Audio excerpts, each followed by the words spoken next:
বাবা, বাবা, ও বাবা, বাবা কেমন আছো তুমি বাবা? কে বাবা? কার বাবা? কে আপনি? বাবা তুমি আমাকে চিনতে পারছো না? আমি তোমার মেয়ে বাবা। তুমি তোমার বুকে একটু হাতটা রাখো, তাহলে চিনতে পারবে আমাকে। কি রে কবির, এই মেয়ে কে? আমাকে বাবা বাবা ডাকতেছে কেন? আরে উনি শরীফ খানের মেয়ে। তো শরীফ খানের মেয়ে শরীফ খানকে কে বাবা ডাকবে? আমাকে কেন ডাকতেছে? আরে গাধা, এটা সেই শরীফ খান যিনি মারা যাওয়ার আগে তার হাতটা তোকে দান করে গেছেন। হ্যাঁ, আপনার বুকের ভিতরে যে হাড়টা এখন বিট করছে, যে হাড়টার জন্য আপনি এখন বেঁচে আছেন, সেই হাড়টা আমার বাবার। আরে সবই তো বুঝলাম, কিন্তু তুমি এতদিন পর কেন আসলা? আসলে আন্টি, আমি যখন কালকে রাতে ঘুমাচ্ছিলাম, তখন আমার বাবাকে আমি স্বপ্ন দেখছি। বাবা এসে বলতেছিল, কিরে মা, তুই এত কান্না কেন করতেছিস? আমি তো এখনো বেঁচে আছি। তারপর গিয়ে আমার মাথায় আসলো, আসলেই তো। ঘুম ভাঙার পর আমি বুঝলাম আমার বাবা তো আসলে বেঁচে আছে। আমার বাবার যে হাড়টা, সেটা তো উনার মধ্যে আছে। তার মানে আমার বাবার অস্তিত্ব উনার মধ্যে বিরাজমান। তাই জন্যই তো আমি অ্যাড্রেস নিয়ে তড়ি ঘড়ি করে এখানে চলে আসছি। এবার সব ঠিকঠাক মতো বুঝতে পারছি।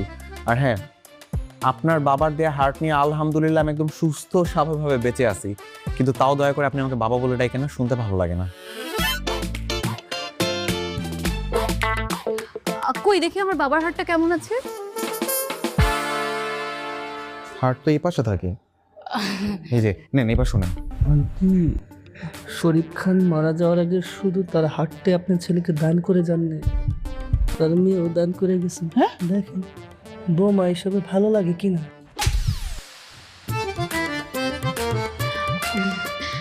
আপনি আজকে আমার সাথে একটু আমাদের বাসায় যেতে পারবেন? কেন? আপনাকে আমার মার সাথে পরিচয় করিয়ে দিতাম, আমার মা অনেক খুশি হবে। ও আচ্ছা, ঠিক আছে যাব। খাইনের মা তো স্বামী স্বামী করবে।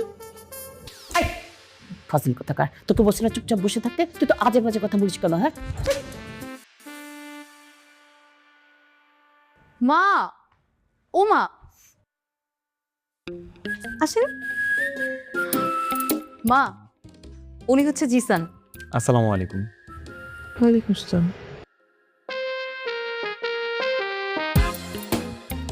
আপনারা বসেন না, বসেন।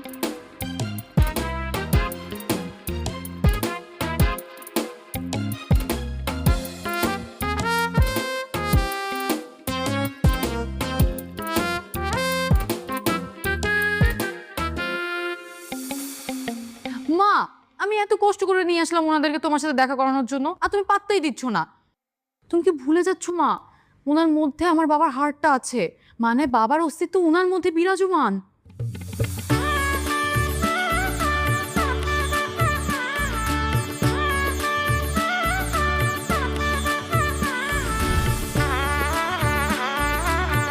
তোমার সাথে পরিচয় করানোর জন্যই তো ওনাদের নিয়ে আসছি।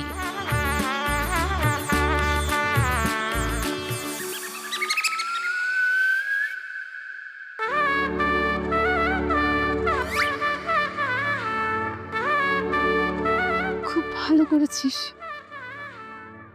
তোমরা বসো, আর তোদের তো জানিয়ে আসি। হ্যাঁ, বসো।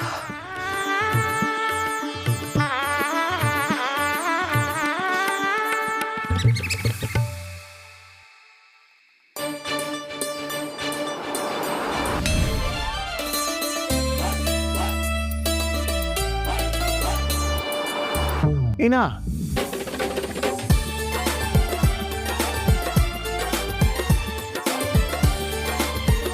আমি আটকাই নাই, ঘড়িতে আটকে গেছিল। না, আমি জানি তুমি টেনে ধরেছ।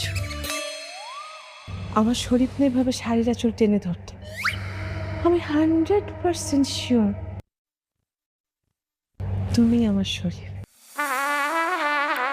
তুমি বসো, আমি এক্ষুনি চা নিয়ে আসছি।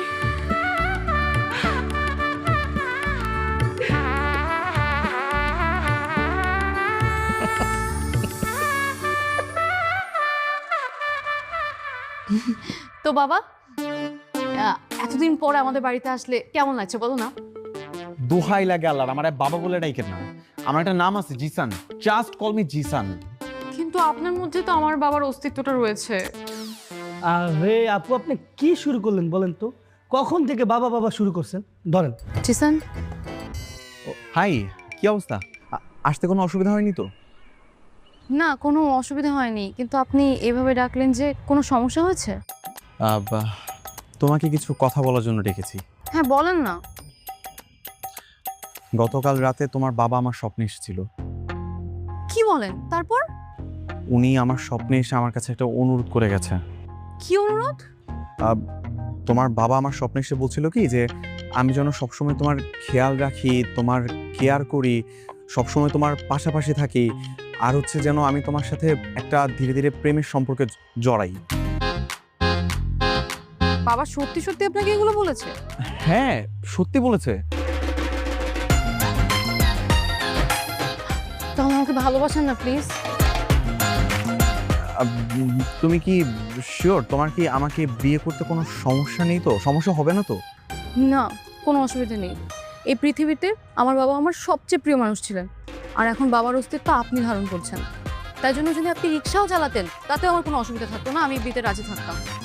তাহলে আর কি, তাহলে তার কোনো সমস্যা রইল না। চলো আমরা আজকে বিয়েটা করে ফেলবো। আপনি না একটু আগে বললেন যে বাবা বলেছে একজন আরেকজনকে আগে চেনা পরিচিত হই, চিনি জানি ভালোবাসি, তারপর না আমরা বিয়ে করব। হ্যাঁ, আমিও তো সেটাই বলছিলাম আর কি। তো একটা কাজ করা দরকার না? এই যে আমাদের মধ্যে যে ব্যাপারটা ঘটছে, এই বিষয়ে তো তোমার মাকে জানানো উচিত। তা না হলে পরে আবার উনি কি না কি মনে করে। মা যদি জানতে পারে যে বাবা তোমার স্বপ্নে এসে আমাকে বিয়ের কথা বলছে, মা অনেক খুশি হবে। চলো আজকে গিয়ে মাকে বলি। ঠিক আছে, চলো। চলো।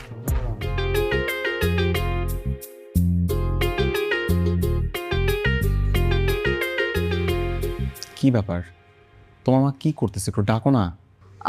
সেটা তো আমারও প্রশ্ন। আচ্ছা দাঁড়া, 1 মিনিট আমি যাচ্ছি। মা, ও মা। আসসালামু আলাইকুম। ওয়ালাইকুম আসসালাম।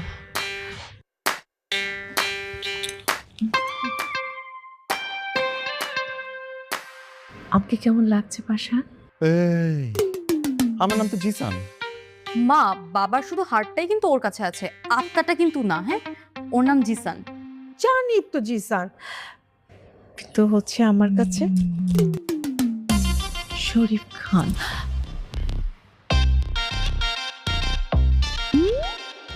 প্লিজ একটু কানে গুঁজে দাও না।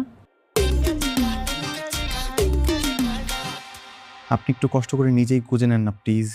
প্লিজ একটু দাও, দাও না। মা, আমার তোমাকে একটা কথা বলার আছে। বল। মা, আমি জিসানকে পছন্দ করি, আমি ওকে বিয়ে করতে চাই। আউযুবিল্লাহ, আস্তাগফিরুল্লাহ। এগুলো কি বলছিস? তোর মাথাটা কি ঠিক আছে? কেন মা? কেন মানে? জিসানকে বিয়ে করলে শুধুমাত্র আমিই করব, আর কেউ করতে পারবে না। What? তুমি বিয়ে করবে মানে? সো বিধবারা কি বিয়ে করতে পারে না? হ্যাঁ পারে, কিন্তু আমার এই বিয়েতে সম্মতি নেই। তোর সম্মতি কে জানতে চাচ্ছে? হ্যাঁ, তোর সম্মতি কে জানতে চাচ্ছে? জিসান বেবি, তোমাকে জিজ্ঞেস করার আগে আমি জানতে পারছি, আমি বুঝতে পেরেছি তোমার হৃদয় কি চায়। তোমার হৃদয় আমার সাথে বিয়ে করতে চায়, আমার সাথে থাকতে চায়, কারণ এই হৃদয়টা হচ্ছে শরীফ খানের। জি না, আমার হৃদয় একদম এসব কিছু চাচ্ছে না।